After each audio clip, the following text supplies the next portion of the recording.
পুজো হয়ে গেছে, আমি নিচে যাই। আজকে কিছু এখনো খাইনি, চা জল কিচ্ছু খাইনি।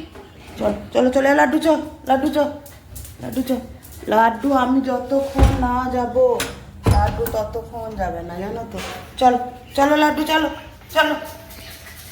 আর ওয়েদারটা, সকালের ওয়েদারটা এখন এত ভালো না, কি বলবো। সকালের ওয়েদারটা মনে হয় যেন মানে কিছুক্ষণ ছাদে গিয়ে বসে থাকি, কিন্তু বসে থাকার তো এখন উপায় নেই না, কারণ রায়ের স্কুল আছে, ভাত বসাতে হবে। এখন রায়ের শনিবারও ছুটি নেই।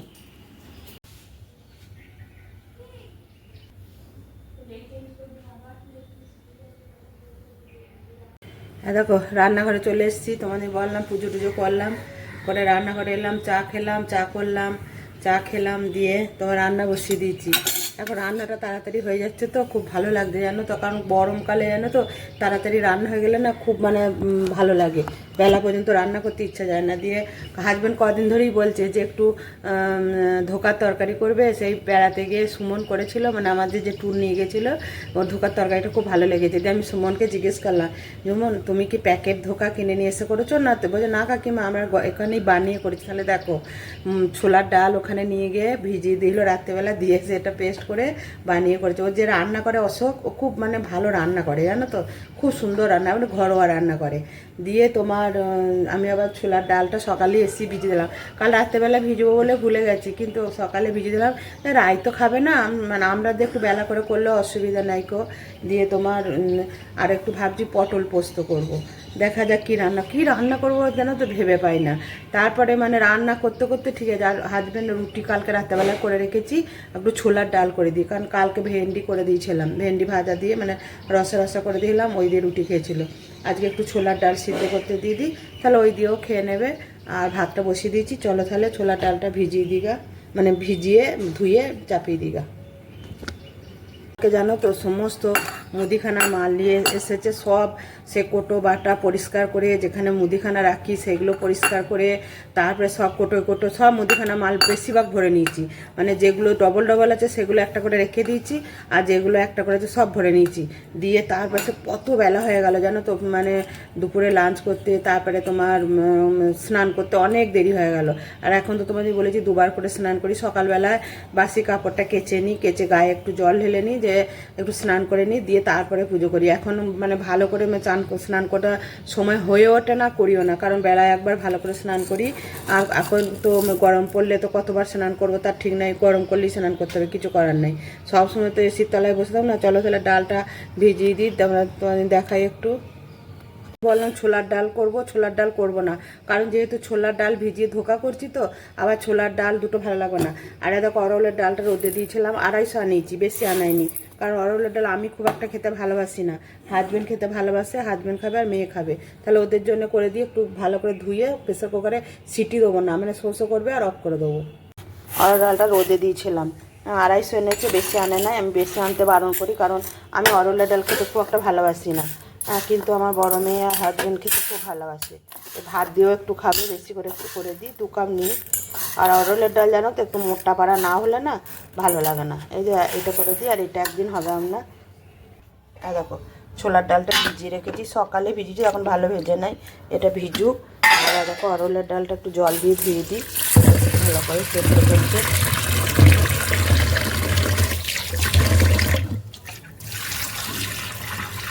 আমার আবার ডাল ভালো করে না ধুলে না, আমার সেই ডালটা খেতে ভালো লাগে না। ডালের মধ্যে তো অনেক পাউডার লাগানো থাকে না, দেখা তো কত বেরোচ্ছে দেখছো।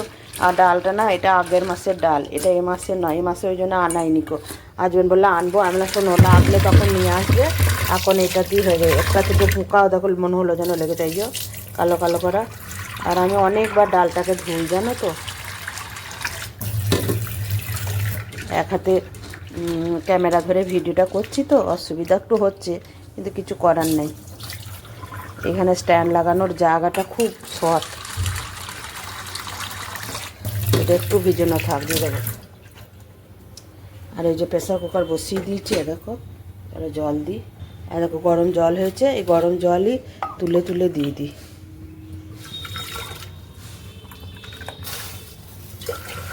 অল্প দেবো, বেশি দেবো না, 3 কাপই থাক, এই জন্য বেশি করে একটু গরম জলটা করতে দিয়েছিলাম।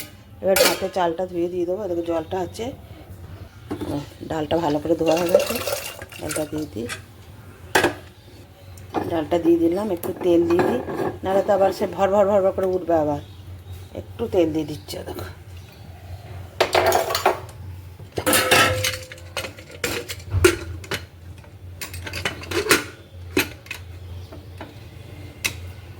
এটা হোক ততক্ষণ। দেখো এধারে ভাত বসিয়েছি, ভাতের চালটা ভালো করে ধুয়ে দিয়ে দিই। তারপরে তোমার ওর স্কুলের টাইম হয়ে যাবে। ও তো কিছু তোমাদের আগেই বলেছি কিছু খায় না, আলু সিদ্ধ ডাল আর আলু সিদ্ধ, ঘি আর ভাত। আর এত শরীরটা খারাপ তোমাদেরকে কি বলবো, প্রচণ্ড দাঁতের যন্ত্রণা হচ্ছে। দাঁতের যন্ত্রণার জন্য কিছু কথা বলতেই পারছি না, খুব কষ্ট করে তোমাদের সাথে কথা বলছি। আর তোমার দাঁতের যন্ত্রণা হলে জানো তো একদম গোটা মানে মাথা পর্যন্ত যন্ত্রণা হয়, কিন্তু তার মধ্যেই সব কাজ করতে হচ্ছে। আবার এর মধ্যে আবার মিস্ত্রি লেগেছে, তোমাদের আগেই বলেছি। একটা রুম হয়ে গেছে, তোমাদেরকে এখনও দেখাতে পারিনি, কারণ রুমটা এখনও ঢুকি নেই, কারণ দরজাটা আটকে রাখা হয়েছে, ধরো এই হয়েছে তো। তোমাদেরকে আমি ঠিক সময় করে দেখাবো। আর দেখো আমার ডালটা সিদ্ধ হয়ে গেছে, চলো ডালটা একটু ফোড়ন দিয়ে দিই। দিয়ে ফোড়ন দিয়ে হাজব্যান্ডকে টিফিনটা দিয়ে দেবো, অরলের ডাল আর রুটি খাবে। আর তোমার ইয়ে হচ্ছে অরলের ডালে আমি একটু তোমাদের আগেই বলেছি একটু আদা দেখো গ্রেট করে দিই। কাঁচা আদা একটু গ্রেট করে দিলে না ডালটা খুব সুন্দর টেস্ট হয়। তোমরা একবার করে খেয়ে দেখবে, দারুণ লাগে। তারপরে দেখো কড়াইটা বসিয়ে দিয়েছি, পটল পোস্ত করব বলেছিলাম, ওই জন্য পটলটা ভালো করে ভেজে নিচ্ছি। ভেজে নিয়ে পোস্ত করে নেবো। আর মানে গরমে জানো তো কোনো খাবারই ঠিক মানে খেতে ইচ্ছা যাচ্ছে না, তবুও ধরো পেটটা তো মানবে না, খেতে হবে। আর দেখো ডালটা আমার ভালো করে ভিজে গেছে, এবারে মিক্সিতে বেটে নেবো, বেটে নিয়ে ধোকাটা করব। আর আমি মানে একটু নারকেল কুঁড়ো দেবো, নারকেল কুঁড়ো দিলে না খেতে ভীষণ ভালো লাগে। নারকেলটা আমার কুঁড়োই আছে, দেখো আমি দিচ্ছি অল্প করে। মানে কড়াইতে আমি বসিয়ে দিয়েছি তোমার ওই ছোলার ডালের পেস্টটা দিয়ে, এটা আমি একটু ভালো করে হলুদ লবণ তারপরে তোমার একটু লঙ্কা গুঁড়ো এসব দিয়ে ভালো করে দেখো এটা আমি নেড়ে নিচ্ছি। দিয়ে এটা যখন একটু টাইট পাড়া হয়ে যাবে, দিয়ে থালায় তেল বুলিয়ে এটা ঢেলে দেবো। 10 মিনিট পর এটা বরফির আকারে কেটে তারপরে আবার তেলে ভাজবো, ভেজে রান্না করব। দেখো এটা আমার হয়ে গেছে, দেখেছো শক্ত পাড়া হয়ে গেছে। দিয়ে থালাটায় আমি তেল বুলিয়ে রেখেছিলাম, দিয়ে তেল বুলিয়ে রেখেছিলাম, এটা ভালো করে তোমার খুন্তি ডগে করে করে এরকম করে বসিয়ে বসিয়ে দিয়ে একদম টাইট পাড়া হয়ে যাবে। দিয়ে একটু তোমার শুকিয়ে আসবে, মানে শক্ত পাড়া হয়ে যাবে, তখন এটা বরফির আকারে কেটে নেবো।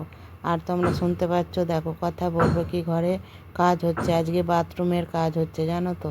এবারে ধরো ঘরে কাজ হলে না কথা বলাই যায় না, মানে টাইমটা খুঁজি যে কখন আমি ভিডিওটা বানাবো, কখন আমি কথা বলবো তোমাদের সাথে। দেখো তার মধ্যেই দেখো অনেকগুলো হয়েছে, কিছুটা রেখে দেবো, আবার একদিন রান্না হবে, আর কিছুটা আজকে করব।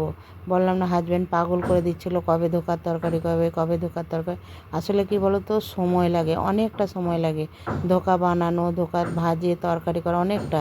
তারপরে যদি আবার ভুলে যাওয়া হয়, ডালটা দেখো রাত্রে ভিজুতে ভুলে গেছিলাম, সেটা সকালে ভিজুলাম, হ্যাঁ, দিয়ে তারপরে করলাম। আর দেখো আমার সোনা স্কুলে যাচ্ছে, দেখেছো ওর খাওয়া দাওয়া হয়ে গেছে, রেডি হয়ে স্কুলে যাচ্ছে। ও যখনই স্কুলে যায় পড়তে যায়, ও আমাকে প্রণাম করে যায়, আমার মেয়েরাও যায়। দেখো ওর মা রেডি হয়ে দাঁড়িয়ে আছে, ওকে দিতে যাবে বলে। আর প্রচণ্ড গরম, এত গরম, ছেলেটা আমার ভীষণ কষ্ট জানো, কারণ সারা দুপুরটাই ও স্কুলে থাকে। এবার কী করে বলো তো, কত বড় জলের বোতলটা নিজে দেখেছো, বলছে মা এই জলেও হয় না, আমি 2-3 বার স্কুলে গিয়ে আমি ওখান থেকে আমি জল পুড়ে নিই অ্যাকোয়াগার্ড থেকে। দেখো তরকারিটা কীভাবে চাপাচ্ছি তোমরা দেখে নাও। তোমাদের এখানে আগেও অনেকবার দেখিয়েছি, দেখেছো বড়াগুলো ভেজেছি, মানে বরফিগুলো এই ধোকার, সেগুলো দেখেছো অনেকটা তেলটা একটু কেমন হয়ে গেছে। আমি ওই তেলেতেই মশলা দিলাম, আর মশলাটা দিলাম কি বলো তো, একটু মানে আদা টমেটো আর 2-4টে কাজু আর একটু চারমগজ দিলাম, কারণ ধোকার তরকারিটা আমি আজকে এইভাবেই রান্না করব। অনেকে পেঁয়াজ রসুন দিয়েও রান্না করে, আমি তো নিরামিষ রান্নাই বেশি করি, আমি এইভাবেই তরকারিটা রান্না। মশলাটা তারপরে একটু দেখো দই ফেটানো ছিল, দিয়ে দিলাম। আর আমি তো আগেও তোমাদের বলেছি আমি সব তরকারিতেই দই দিই অল্প করে, মানে যেগুলো এই ধরনের তরকারি। তোমরা অবশ্যই কমেন্ট করে বলবে যে আজকে আমার রান্নাটা কেমন হয়েছে। দেখো আমি একটু অফ করে দিয়ে জানো তো আমি নিচে গিয়েছিলাম, তার মানে একজন আমাকে ডাকলো, সেই জন্য আমাকে যেতে হয়েছিল। দিয়ে আবার এসে গ্যাসটাকে জ্বেলে দিলাম, কারণ আমি জানো তো রিস্ক নিই না, ওই চাপিয়ে দিয়ে যাবো, আসতে যদি দেরি হয়। দেয়া দেখো ফিটফিট করে ফুটে কিরম তেল ছেড়ে দিয়েছে দেখেছো। আমি তার উপরে একটু কাসুরি মেথি দিলাম, কাসুরি মেথি দিয়ে একটু নাড়াচাড়া করবো। আর দেখো দইটা দিয়েছি বলে এত সুন্দর তেল তেল পাড়া বেরিয়েছে। আর এটা খেতে এত টেস্টি হয় না, তোমাদেরকে কী বলবো। তোমরা এইভাবে একবার বানিয়ে খেয়ে দেখবে, দারুণ হয়। দেখো সব কিছু হচ্ছে হাতের জাদু। তুমি হাতের জাদুতে যা কিছু করবে আর মনে মানে তোমার ভালোবাসা দিয়ে, সেটাই দেখবে মানে খুব সুন্দর একটা জিনিস পরিণত হবে, আর খেতেও তখন টেস্টি হবে। হ্যাঁ, তো হাতের জাদু আর মনের ভালোবাসা দিয়ে করতে হবে। হ্যাঁ, তবে সেই জিনিসটা মানে পরিপূর্ণ হবে। হ্যাঁ, দেখো আমি মশলাটা কতক্ষণ ধরে ভাজলাম দেখলে তো। আজকে আমি পুরো তোমাদেরকে ধোকার তরকারিটা কীভাবে রান্না করলাম পুরোটা আজকে দেখালাম। আমি একটুও স্কিপ করিনি জানো তো। আর দেখো জল দিয়ে দিলাম অল্প করে, কারণ ধোকাগুলো দেবো, কিন্তু ধোকাগুলো দিয়ে ফোটালে হবে না জানো তো। ধোকা এই যে মানে মশলাটা জল দিলাম, এটা ফুটে গেলেই ধোকাটা দিয়েই না সঙ্গে সঙ্গে নামিয়ে নিতে হবে, মানে গ্যাসটাকে অফ করে দিতে হবে। দেখো তেলটা উপরে হয়ে যায়, দেখো ধোকাগুলো দিয়ে দিলাম, দিয়ে এটাকে একটু নাড়াচাড়া করে তারপরে তোমার গ্যাসটাকে অফ করে দেবো। না হলে কি বলো তো, ধোকাগুলো পুরো গলে একদম ঘ্যাঁট হয়ে যাবে, তখন ধোকার তরকারি হলো না ডালের তরকারি হলো বোঝাই যাবে না। ঠিক আছে, দেখো আমি কীভাবে ধোকার তরকারিটা রাঁধলাম। এবার আমি ঢেলে নিচ্ছি। আর কাঁচের জিনিস রাখলে না মানে ভালো লাগে। তো গ্যাসটাকেও আমি অফ করে দিলাম। আমার তাহলে ধোকার তরকারি আজকে বানালাম, কীভাবে সব কিছু করলাম তোমাদেরকে দেখালাম। এখন এরকম ছোটো ছোটো ভিডিও দেবো, কারণ বড় ভিডিও দিতে পারবো না, এখন ঘরেতে কাজ হচ্ছে আর নিজের শরীরটা ভালো নেই। তাহলে কী কী রান্না করেছি দেখে নাও।